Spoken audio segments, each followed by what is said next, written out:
నమస్తే అండి, welcome to 40 channel. So అనుకున్నట్టే మనకి గ్రూప్ డి నోటిఫికేషన్ అనేది రిలీజ్ అవ్వడం జరిగింది. అఫ్కోర్స్ నువ్వు కూడా ఎక్కడ ఖాళీ లేకుండా ఉదయం నుంచి అదే పని మీద ప్రతి వీడియో ఓపెన్ చేసి చూసుకుంటూ వెళ్ళుంటావు. తెలుసుకోవాల్సింది ఏంటంటే ఏ వీడియోలో అయినా సరే ఇన్ఫర్మేషన్ అనేది ఒకటే ఇస్తారు. ఏముంటుంది ఏ నోటిఫికేషన్లో చూసినా సరే, అంటే ఏ ఛానల్లోకి వెళ్ళి గ్రూప్ డి నోటిఫికేషన్ విడుదలైంది ఫుల్ డీటెయిల్స్ అన్ని ఓపెన్ చేస్తే కంటికి కనిపించి ఏముంటారంటే ఒక 22,000 పోస్టులు ఉన్నాయి. మన సికింద్రాబాద్ జోన్ తీసుకుంటే ఒక 1,000 పోస్ట్స్ ఉన్నాయి. దాని యొక్క మినిమం క్వాలిఫికేషన్ వచ్చేసి 10th class or ITI. Salary వచ్చేసి 18,000 బేసిక్ పే అంటారు. అది మొత్తం మీద చేతికి ఒక 30-35 వస్తుంది.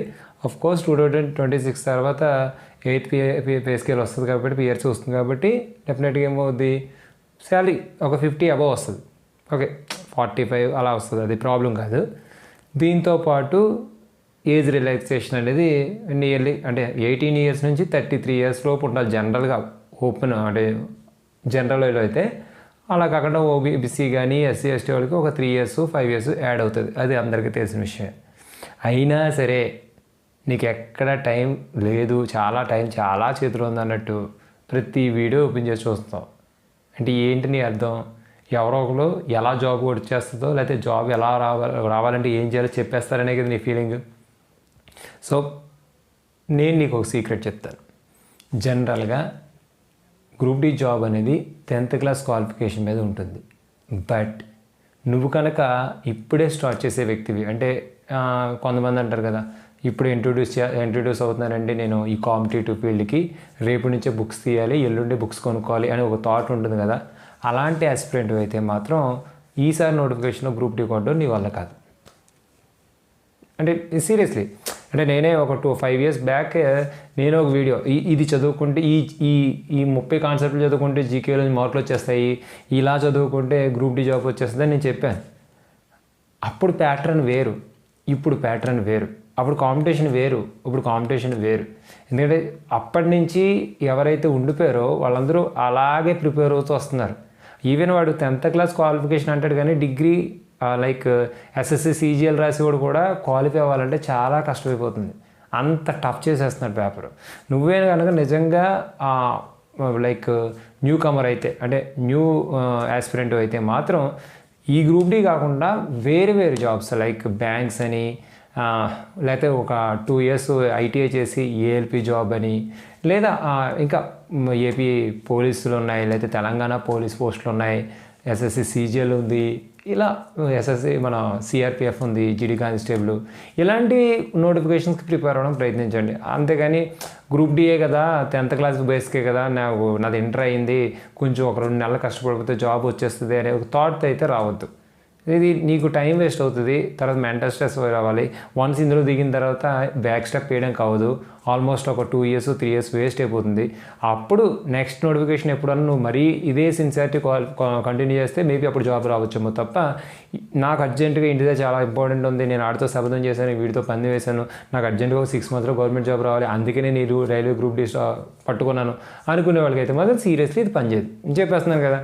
ఇది నాకు ఏమనిపిస్తుంది, ఒకసారి వెక్స్ అయిపోయి ఈ నోటిఫికేషన్లన్నీ ఇన్స్టిట్యూట్స్ కోసం, లేకపోతే ఆన్లైన్ కోచింగ్ ఇచ్చే వాళ్ళ కోసం, లైక్ అప్లికేషన్ ఫీజు కట్టించుకునే వాళ్ళ కోసం తప్ప మన కోసం అంటే సిన్సియర్గా ప్రిపేర్ అవుదాం అని మనం అనుకుంటాం కదా. సో మనలాంటి వాళ్ళ కోసం కాదేమో అని ఒక డౌట్ కూడా వస్తుంటుంది.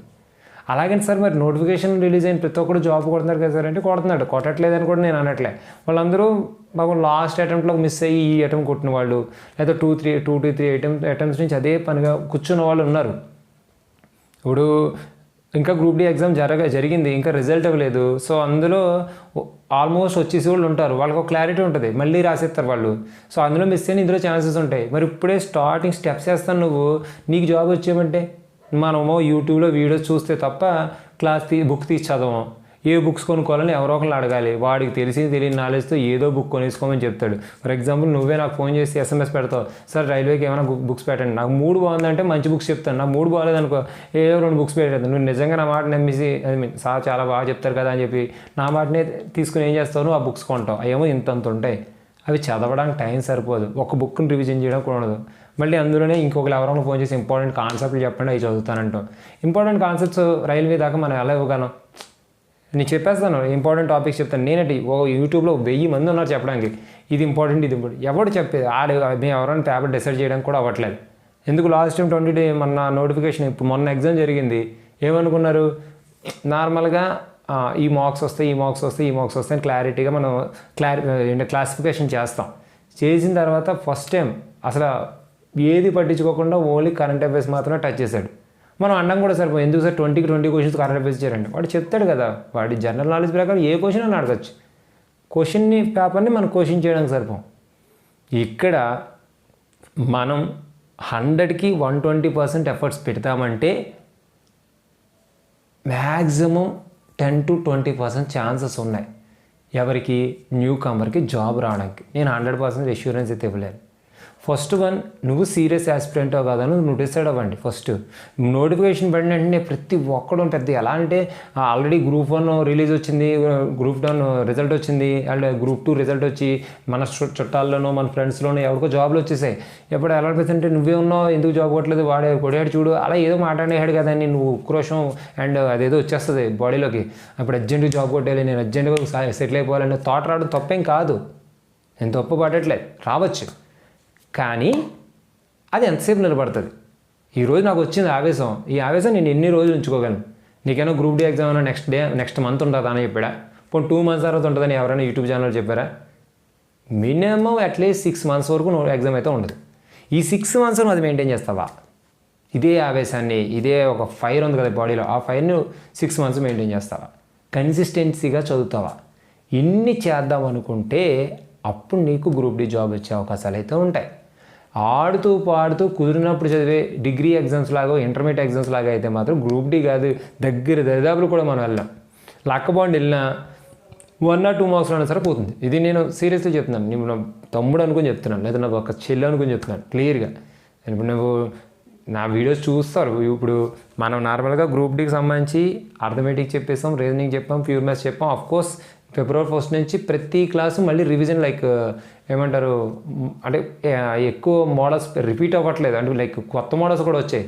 ఆ కొత్త మోడల్స్తో కూడా మళ్ళీ ఏదో 41 days 2.1 అని చెప్పి కొత్త వీడియోస్ చేద్దామని ఫిక్స్ అయ్యా. మీరు కంపల్సరీ చూడాల్సింది మీరే, కానీ నాకు నువ్వు చూడకపోయినా పర్లే. నీ టైం వేస్ట్ చేసుకుని నువ్వు అలా యూట్యూబ్లో ఏదో నేర్చుకుంటున్నాను అనే భ్రమతో ఏమీ నేర్చుకోకుండా ఉండిపోవడం కంటే సీరియస్గా తీసుకుని ఏదో కోచింగ్ సెంటర్లో జాయిన్ అయ్యి ఏదో ఒక మంచిది, లైక్ ఇప్పుడు ఒక గ్రూప్ డి జాబ్ కోసం ఐఏఎస్ కోచింగ్ తీసుకోకలే, అదే రైట్గా నీకు ఇంట్రెస్ట్ ఉంటే ఐఏఎస్ కోచింగ్కి వెళ్ళండి. అది నా బాధ. నేను గ్రూప్ డి ప్రిపేర్ అవుతున్నాడు, రోజంతా చదువుతున్నాడు, పొద్దున్న సాయంత్రం రాత్రి పడుకోకుండా, అది ఆల్మోస్ట్ ఒక 6 months 8 months 1 year 2 years అదే చదువుతున్నాడు. అదే నిన్న గ్రూప్ 2 కొట్టిన వాళ్ళు సేమ్ అదే ప్రిపరేషన్ చేస్తున్నారు, గ్రూప్ 1 కొట్టినాడు సేమ్ ప్రిపరేషనే. మరి ముగ్గురులో ఎక్కడ తేడా వచ్చింది? సిలబస్ కూడా, ఈవెన్ పేపర్ టఫ్నెస్ కూడా చూస్తే గ్రూప్ 2తో కంపేర్ చేస్తే గ్రూప్ డి ఏం తేడా లేదు, రెండు పక్కన ఒకేలా ఉంటున్నాయి. కానీ ఇక్కడ ఇబ్బంది ఏంటి, చదివేటప్పుడు ఇనీషియల్గానే స్టార్ట్ చేసేటప్పుడు స్టూడెంట్ ఎలా ఆలోచిస్తాడంటే, నేను పెద్ద చదివే స్టూడెంట్ కాదు కాబట్టి గ్రూప్ డి చదువుకుందాం, ఆడంటే కాలేజ్ టాపర్, వాడు గ్రూప్ 2కి వెళ్ళినా పర్లేదు. కాలేజ్ టాపర్లో యావరేజ్ స్టూడెంట్స్ అంటూ కాంపిటేటివ్ ఉండదు. వన్స్ కాంపిటేటివ్ వచ్చిన తర్వాత కన్సిస్టెన్సీగా ఎవరు చదువుతారు అన్నది వాళ్ళే సెటిల్ అవుతారు, వాళ్ళే కొడతారు. నేను గ్రూప్ 2 కొట్టినాడు ఏమి ముందు నెలలో మొదలెట్టితే ఈ నెలలో జాబ్ వచ్చేలేదు, వాడు 3 ఏళ్ళ నుంచి కష్టపడ్డాడు, సో జాబ్ వచ్చింది. సో నువ్వు అలా 3 ఏళ్ళు కష్టపడతానంటే నువ్వు డైరెక్ట్గా గ్రూప్ 2కి వెళ్ళు, గ్రూప్ డికి ఎందుకు రావడం? సో నువ్వు డైరెక్ట్గా సీజీఎల్కి వెళ్ళు, ఎందుకు దీని దాకా తగ్గించేసుకోకండి మిమ్మల్ని మీరు. నేను చెప్పేది అవి ప్రిపేర్ అవుతే ఇవి రాయండి తప్ప, ఇది ప్రిపేర్ అనుకుని దీన్నే ప్రిపరేషన్ అనుకుని దీంట్లో ఉండిపోకండి. సో రాకపోతే చెప్పుకోవడం కూడా ఉండదు. గ్రూప్ 2 ట్రై చేశానండి అవ్వలేదంటే చెప్పుకోవడం బాగుంటుంది, కానీ గ్రూప్ డి ట్రై చేశానండి కొట్టలేకపోయానండి అంటే బాగోదు. లేదు సార్, నేను సిన్సియర్ అటెంప్ట్ చేస్తున్నాను సార్, లాస్ట్ ఇయర్ నుంచి చదువుతున్నాను, మ్యాక్సిమం దగ్గరకు వచ్చేసాను, ప్లీజ్ నాకు కొంచెం నేను క్వాలిఫై అవ్వాలి సార్, క్వాలిఫై అవ్వాలి, ఏం చేయమంటారు సార్ అంటే మాత్రం, సో సీరియస్గా నువ్వు నిజంగా క్వాలిఫై అవ్వాలనుకుంటే మనకి అర్థమెటిక్ అండ్ మ్యాథమెటిక్స్ చాలా important. At the same time reasoning and physics and chemistry, general science, ఈ మూడింటి నుంచి 80 marks వస్తాయి. ఈ మూడింటి నుంచి 80 marks వస్తాయి. అందులో మళ్ళీ ఏ టాపిక్ నుంచి ఎన్ని వస్తాయని వాడకు, ఈ మూడింటి నుంచి 80 marks వస్తాయి, నువ్వు 3 చదువుకో. అన్ని 3 గట్టిగా వచ్చేసే అంతా నమ్మకం వచ్చేసిన తర్వాత కరెంట్ అఫైర్స్ చదువు. కరెంట్ అఫైర్స్ కూడా వచ్చేసిన దాని తర్వాత ఇంకేం చదవకు. ఒకవేళ కరెంట్ అఫైర్స్ ఇవ్వకపోయినా పర్లేదు, నష్టం లేదు, నువ్వు కొత్త ఫిజిక్స్ ఏం చదవకు. వీటి మీదే మోడల్ టెస్టులు రాయండి, ఎక్కువ టెస్టులు రాయండి, రోజుకి ఒక్క టెస్ట్ అయినా రాయండి. మనకి అవైలబిలిటీ బోల్డ్ ఇన్స్టిట్యూట్స్ ఉన్నాయి, బోల్డ్ ఛానల్స్ ఉన్నాయి, ఎవరో ఒకటి మాక్ టెస్ట్లు కండక్ట్ చేస్తూనే ఉంటాడు. కండక్ట్ చేసిన ప్రతి మాక్ టెస్ట్ రాయండి, టెక్స్ట్ బుక్లో సిరీస్ తీసుకోండి మెయిన్గా. ఇంకా అవి చాలా ఉన్నాయి కదా, అందులో బాగా ఎవరైతే ఎక్కువ టెస్ట్లు పెడుతున్నారో అవి తీసుకోండి. నాకు తెలిసినంత వరకు 1 మంత్ పాటు మీరు నిజంగా బాగా చదవాలనుకుంటే మాత్రం లైక్ న్యూ కమర్ అయినా సరే చదువుతున్నాను లేదా తెలుసుకోవడం కోసం మీరు రోజు మొత్తం మీద క్లాసెస్ ఎవరో ఒకరు చెప్పాం, లైక్ నేననే కాదు, యూట్యూబ్లోనే చాలామంది టాపిక్ వైజ్ క్లాసెస్ చెప్పేశారు. ఫర్ ఎగ్జాంపుల్ నేను రీజనింగ్ మొదలెట్టాలి అని నువ్వు అనుకున్నావు, రీజనింగ్ మొదలెడదాం అనుకుంటే సిరీస్ ఇన్ తెలుగు అనుకుంటారు, లేదా సిరీస్ ఇన్ ఇంగ్లీష్ అనుకుంటారు అనుకో, నెంబర్ ఆఫ్ వీడియోస్ వస్తాయి. నీకు నచ్చిన వీడియో ఒకటి ఓపెన్ చేయి, ఆ సార్ నీకు కనెక్టెడ్, ఆ సార్ ఛానల్లోకి వెళ్ళి ఏమేమి క్లాసులు ఉండొచ్చు సై ముందు అవగొట్టేసుకో. కన్సిస్టెంట్గా నువ్వు ఒక 1 మంత్ పాటు యూట్యూబ్ కనుక నువ్వు ఫాలో అయ్యి యూట్యూబ్లోనే నువ్వు నేర్చుకోగలుగుతున్నాను నమ్మకం వచ్చిందనుకోండి, నీకు ఆన్లైన్ టీచింగ్ ఓకే యాక్సెప్టబుల్ అవుతుంది. లేదు సార్ చిరాకు వచ్చేస్తుంది, ఫోన్ ఓపెన్ చేస్తేనే చదవబుద్ధి అయ్యట్లేదంటే then it better to go for offline coaching. Rajahmundry వెళ్ళిపోవచ్చు, లేదా విజయవాడ వెళ్ళొచ్చు, లేదా వైజాగ్ వెళ్ళొచ్చు, లేదా హైదరాబాద్ వెళ్ళొచ్చు. నెంబర్ ఆఫ్ ఇన్స్టిట్యూట్స్ ఉంటాయి. ఏ ఇన్స్టిట్యూట్కి వెళ్ళినా సరే 15,000 అంత తీసుకుంటారు. సో అక్కడికి వెళ్ళి కోచింగ్ జాయిన్ అయిపోయింటారు. బాగా చెప్తారా లేదా పక్కనట్టు నువ్వు చదవడానికి ఒక సోర్స్ అయితే ఉంటుంది, అది రియల్ ప్రిపరేషన్ అవుతుంది. అంతేగాని ఒక మూల కూర్చుని ఒక కోర్స్ కొనేసుకుని ఆన్లైన్లో ఒక 1000కో 1500కో దాన్నే పట్టుకుని కుదిరితే రోజుకు ఒక వీడియో, లేదా అది కూడా లేదు అన్నట్టు ఉండి పొలోమో చదివేశానని ఫీలింగ్తో లాస్ట్కి వెళ్ళి రాసి ఏమీ రాలేదు అని ఫీలింగ్ తెచ్చుకోవడం కంటే ఉంటే పూర్తిగా చదువు, లేదా అస్సలు అప్లై చేయకు, ఏ రూపాయికి వచ్చి పెట్టరు. రెండే సగం మాత్రం చేయకండి. మీ వల్ల నాకే ఎందుకంటే చాలా బాధ వచ్చేస్తుంది. నేను ఎవరో ఫోన్ చేసి మొన్న మెసేజ్, సార్ ఇంపార్టెంట్ క్వశ్చన్స్ చెప్పండి sir, group D exam Feb 5th ఉంది. తన్ని తప్పుపడ్డానికి లేదు. సో సీరియస్నెస్ లేకుండా సీరియస్ ఆస్పిరెంట్స్ కాలేనప్పుడు అలాగే వచ్చేస్తుంది. అదే ఏ కోచింగ్ ఇన్స్టిట్యూట్లోనే జాయిన్ అయ్యి చుట్టూ ఒక 100 మంది చదువుతున్నప్పుడు, వాళ్ళతో మాక్ టెస్ట్ రాసినప్పుడు, నా ర్యాంక్ ఎంతో నాకు తెలిసినప్పుడు అప్పుడు అర్థమవుద్ది, ఓకే ఇంత అలా చదివితేనే జాబ్ వస్తుందని. ఇంట్లో కూర్చుని ఒక గోడ లోపల ఒక గది లోపల కూర్చొని యూట్యూబ్లో నాలాంటి ఎవడో ఏదో ఇది బాగుంటుంది చదివే, ఇది బాగుంటుంది చదివే, 30 మార్కులు వచ్చిన జాబ్ వచ్చేద్దని చదివే, ఇవన్నీ మాకు నచ్చినట్టు మేము చెప్పేస్తుంటే అది విన్నప్పుడు నీకు ఎలా అనిపిస్తుంది, ఇవే నిజాలమ్మో అనిపించేస్తుంది. సీరియస్లీ అందుకే నేను నార్మల్గా తమ్మలే నేను పెడదాం అనుకున్నాను తెలుసా, ఇలా చదివితే నీ గ్రూప్ డి జాబ్ పక్క అని పెడదాం అనుకున్నాను నేను. కానీ ఎలా చదివితే గ్రూప్ డి పక్క నాకు అర్థం కాలే నిజంగా. ఏం చెప్తే వచ్చేస్తుంది, నేను అలా చెప్తాను నువ్వేం చేస్తావు, వచ్చేద్దాన్ని సార్ చెప్పారు కదా వచ్చేద్దాన్ని నువ్వు నమ్మేస్తావు అని భయ్ రావట్లేదు. అంత అలాగే ఇలా చదివితేనే అలా చదివితేనే ఏం గ్రూప్ డి రావట్లేదు. కంటిన్యూగా చదువుతూ వస్తుంది, కంప్లీట్గా చదువుతూ వస్తుంది, ఎటువంటి హోప్స్ లేకుండా ఎటువంటి భయం లేకుండా పర్ఫెక్ట్గా ఎగ్జామ్ రాస్తే వస్తుంది. ఇవన్నీ ఎవడని చెప్పాలా, ఒక స్టేజ్కి వెళ్ళిన తర్వాత నువ్వు చెప్పేస్తావు, జాబ్ వస్తుందిలే నువ్వు చెప్పేస్తావు, నీకు ఆ కాన్ఫిడెన్స్ వచ్చేస్తుంది. అప్పుడు దాకా నువ్వు చేయాల్సింది అలా ఏంటంటే చదవడమే. అలా కంప్లీట్గా ఒక బుక్ తీసుకుని ఆ బుక్ కంప్లీట్గా చదువుకుంటుంది. టెస్ట్ సిరీస్ రాయి, ఫస్ట్ నుంచి లాస్ట్ వరకు సిలబస్ మొత్తం కంప్లీట్ చేయి, కుదిరితే 2-3 రివిజన్స్ చేయి. ఇన్ని చేయగలను, ఇంత టైం స్పెండ్ చేయగలను అంటేనే అప్లై చేయి. లేదంటవా గ్రూప్ డి లేదు అనుకో. నాకు తెలిసినంతవరకు ఒకప్పుడు గ్రూప్ డి చాలా మంచి జాబ్. ఏంటి 22,000 పోస్టులు, అందులో మన సికింద్రాబాద్ జోన్ కొనేది 1000. మొన్న లాస్ట్ టైం అటెండ్ చేసిన వాళ్ళే ఆ 1000 జాబ్స్ ఇలా వెళ్ళిపోతారు. న్యూ ఆస్పిరెంట్ నువ్వు ఏం చేస్తావు నా హంబుల్ రిక్వెస్ట్ రా, మీరు నిజంగా న్యూ ఆస్పిరెంట్స్ అయితే గ్రూప్ డి దగ్గర రాకండి. 1 year డీజిల్ మెకానిక్ కానీ 2 years ఐటీఐ చేసుకోండి. మళ్ళీ ఈ రైల్వే నోటిఫికేషన్ ఈసారి నుంచి గొప్పతనం ఏంటంటే ఎవ్రీ ఇయర్ పడుతుంటుంది. ఆ ఐటీఐ అయిపోయింది అనుకో, సింపుల్గా హ్యాపీగా నువ్వు ఏఎల్పీకి అప్లై చేసుకోవచ్చు. దీంతో కంపేర్ చేస్తుంటే ఏఎల్పీ జాబ్ కొట్టడం ఎంతో కొంత ఈజీ. మరీ అది తీసిపడేమని కాదు, మీరు గ్రూప్ డీని తీసిపడేస్తారు, అది నా బాధ. మీరేం కాదు, లైక్ అందరూ స్టేట్లో ఉన్నవాళ్ళని కాదు, ఇండియాలో ఉన్నవాళ్ళు గ్రూప్ డి జాబ్ అనేది చాలా ఈజీ జాబ్ చేసేసారు. అది ఒకప్పుడేమో 2017, 2016 టైంలో మేబీ అది ఈజీ అవ్వచ్చు. ఇప్పుడు పిహెచ్డీ అయిన వాళ్ళు కూడా అప్లై చేస్తున్నారు. ఈవెన్ ఆ పేపరు నేను as a arithmetic reasoning lecturer నేను కూడా ఫాస్ట్గా చేయాలని నాకు కొంచెం ఇబ్బందే. అండ్ ఇన్ టైంలో మొత్తం అన్ని క్వశ్చన్స్ 55 క్వశ్చన్స్ చేయడం నాకు కూడా ఇబ్బంది. ఏంటి కాన్ఫిడెన్స్ ఉన్న నాకే ఒకసారి ప్రిపేర్ అయితే తప్ప, మరి అలాంటప్పుడు దాన్ని చిన్న ఈ ఎగ్జామ్గా ఎలా చేస్తారు. నేను యాక్చువల్లీ ఒక్క అరగంట ముందు అయితే మాత్రం నేను చెప్దాం అనుకున్నది ఏంటంటే, గ్రూప్ డి నోటిఫికేషన్ పడింది, ఇది చాలా ఇంపార్టెంట్ అందరికీ. సో ఈ ఛాన్స్ ఎవరు మిస్ చేసుకోకండి, చాలా జాగ్రత్తగా చదవాలి, జాగ్రత్తగా జాబ్ కొట్టండి. ఇది నా వెర్షన్. ఎన్ని పోస్టులు ఉన్నాయంటే, ఎక్కడెక్కడ ఎలా ఉన్నాయంటే, ఫస్ట్ ప్రిఫరెన్స్ దేనికి ఇవ్వాలంటే అని చెప్పుకుని అలా ప్లాన్ అనుకున్నా. ఆన్సర్ ఓకే, ఏం మాట్లాడదామని చెప్పి ఒక పావుగంట కూర్చొని అసలు ఏంటి గ్రూప్ డి ఎలా జరుగుతుందని మైండ్లో పెట్టుకుని ఆలోచించుకున్నప్పుడు లాస్ట్ 1 year జర్నీలో నాకు అర్థమైంది ఏంటంటే, ఎంత కష్టపడిన వ్యక్తులను చూశానని. అసలు ఏమీ చదవకుండా ఉన్న వాళ్ళు ఇద్దరినే చూశాను. బట్ ఇద్దరు అంత కాన్ఫిడెంట్గా ఎగ్జామ్ రాయలే, ఇద్దరు మామూలుగానే రాశారు. దాని ప్లేస్లో ఒక లైక్ గ్రూప్ 2 అనేది నాకు ఈజీ అని కాదు, ప్రౌడ్ ఉంటుంది కదా. నేను దేనికి ప్రిపేర్ అవుతున్నాడు మావాడు అంటే గ్రూప్ 2 ప్రిపేర్ అవుతున్నాడు, దేనికి ప్రిపేర్ అవుతుంది మావాడు సివిల్స్ ప్రిపేర్ అవుతున్నాడు, దేనికి ప్రిపేర్ అవుతున్నాడు మావాడు బ్యాంక్ ఎగ్జామ్ ప్రిపేర్ అవుతున్నాడు, దేనికి ప్రిపేర్ అవుతున్నాడు గ్రూప్ డి ప్రిపేర్ అవుతున్నాడు. ఎందుకు అలా? అన్ని జాబ్లే కదా, మరి దేనికి ఎందుకు ఇంత చిన్న చూపు దీనికి? సో మనం బాగా ప్రిపేర్ అయితేనే, బాగా ప్రిపేర్ ఉంటే రాద్దాం. దీన్నే ప్రిపరేషన్ కింద మాత్రం పెట్టుకోవద్దు. గ్రూప్ డి ప్రిపరేషన్ కింద పెట్టుకున్నట్టు నువ్వు ఏ జాబ్కి అప్లై చేయవు, దీని దగ్గరే బతికేస్తావు. మిగతా జాబ్స్ అని ప్రిపరేషన్ కింద పెట్టుకున్నావు అంటే డెఫినెట్గా వన్ ఆఫ్ ది జాబ్ కింద గ్రూప్ డీని కూడా రాస్తావు. అది నా ఇంటెన్షన్. ఓకే, సో మరి యూట్యూబ్లో ఉండి మనం ఒక ఛానల్ పెట్టుకుని ఒక నోటిఫికేషన్ని సరిగ్గా ఎక్స్ప్లెయిన్ చేయకపోతే బాగోదు, కాబట్టి నేను ఎక్స్ప్లెయిన్ చేస్తాను. ఏంటంటే మనకి ఒక గ్రూప్ డి నోటిఫికేషన్ పడింది. అందులో ఎన్ని పోస్టులు ఉన్నాయమ్మా? 22,000 పోస్టులు అయితే ఉన్నాయి. మన సికింద్రాబాద్ జోన్కి వచ్చేసి ఎన్ని పోస్టులు ఉన్నాయి? 1000 పోస్టులు అబవ్ ఉన్నాయి. అందులో ఏ జాబ్ ప్రిఫరెన్స్ ఇవ్వాలని చెప్పి ఆల్రెడీ మా స్టూడెంట్స్ కొంతమంది లాస్ట్ అటెంప్ట్లో కొట్టారులేండి, ఈ మొన్న కాకుండా అంతకుముందు అటెంప్ట్లో కొట్టారు. సో వాళ్ళని అడిగితే వాళ్ళు ఒక ఏంటంటారు ప్రిఫరెన్స్ లిస్ట్ ఇచ్చారు. ఎలా పెట్టుకుంటే జాబ్ కొట్టేయడం, ఎక్కువ జాబ్లోనే పెట్టేసుకుంటారు అందరూ. ఇన్ని పోస్టులు ఉన్నాయి, అదేగా చూడాల్సింది. జాబ్ చేసేటప్పుడు కంఫర్ట్ ఉండాలి. అట్లీస్ట్ ఆ జాబ్ వచ్చిన తర్వాత 30-40 ఏళ్ళు అదే జాబ్ చేయాలి కదా. అందుకని కంఫర్ట్ జోన్ ఉండేలాగా వాడు ఆల్రెడీ అదే పాయింట్ పైన అదే ట్రాక్ మీద పోస్ట్లో ఉన్నారు కాబట్టి వాడు చెప్పాడు.